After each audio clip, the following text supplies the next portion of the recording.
ეხლა გარკვეული დროა, რაც ღაზის მშვიდობის საბჭო არ გამოჩენილა სათაურებში. ეს საბჭო პრეზიდენტმა დონალდ ტრამპმა იანვარში დააარსა. დღეს ის კვიპროსში იკრიბება და ღაზის სექტორის მომავალი გეგმების განხილვას აპირებს. ამავე დროს ისრაელის მაუწყებელი კანი იუწყება, რომ ისრაელის თავდაცვის ძალების მაღალი რანგის წარმომადგენლები აფრთხილებენ, რომ ჰამასი აღადგენს თავის სამხედრო შესაძლებლობებს და ემზადება ომის განახლებისთვის.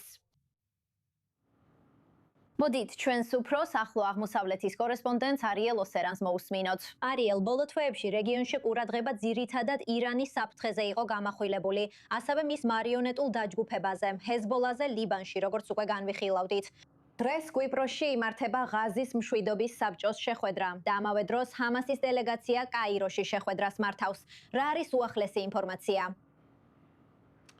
კი, ბენიტა.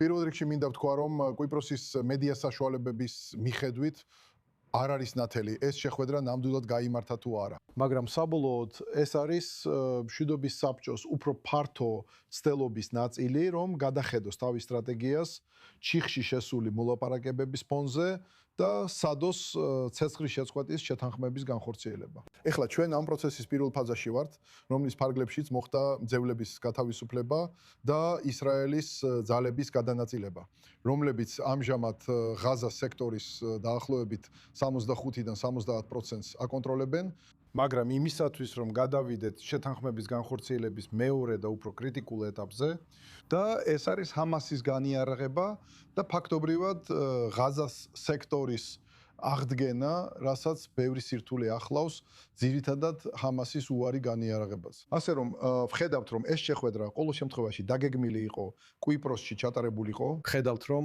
ჰამასის დელეგაცია კაიროში ხვდეროში ხვდება ეგვიპტელ ოფიციალურ პირებს და სხვა შუამავლებს, რათა სცადონ ამ ჩიხული მდგომარეობის გარღვევა. საბოლოოდ მშვიდობის საბჭოს ხედვა ძალიან ნათელია. ღაზას სექტორის აღდგენა არ დაიწყება მანამ, სანამ ჰამასი არ განაიარაღდება.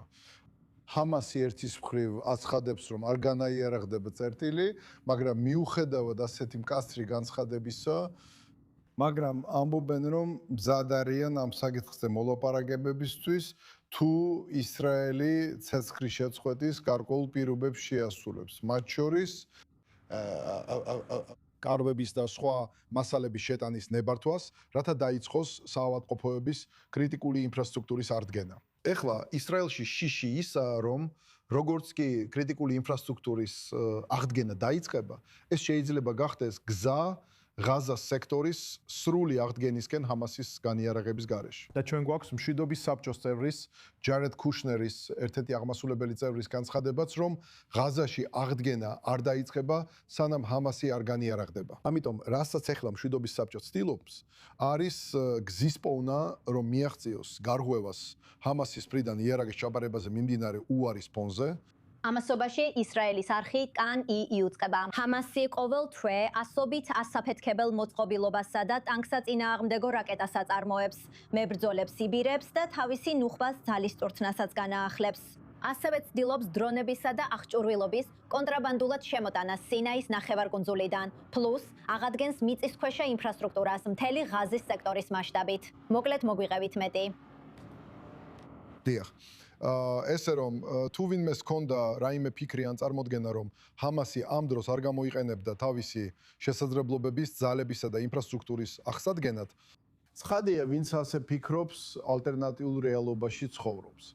რეალობა კი ისაა, რომ ჰამასი არა მხოლოდ ამკაცრებს თავის კონტროლს ღაზის მოსახლეობაზე, არამედ აღადგენს სამხედრო შესაძლებლობებსაც.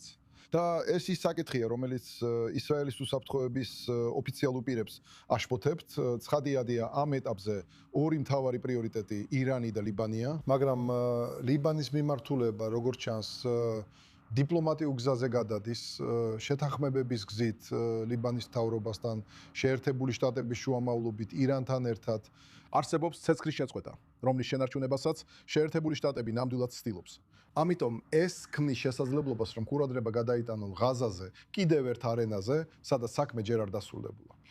არსებობს შეშფოთება არა მხოლოდ რეგიონში, არამედ საერთაშორისო საზოგადოებაშიც, რომ მომავალში, ახლო ან საშუალო ვადაში ისრაელმა შეიძლება გადაწყვიტოს სამხედრო ოპერაციების განახლება ჰამასის წინააღმდეგ, რათა აღკვეთოს მათი სამხედრო შესაძლებლობების აღდგენის მცდელობები. და საბოლოოდ, იცით, ეს მრავალფრონტიანი ომი, 7 ფრონტი, მათი უმეტესობა კვლავ ღია, მათ შორის ღაზას სექტორის ფრონტიც.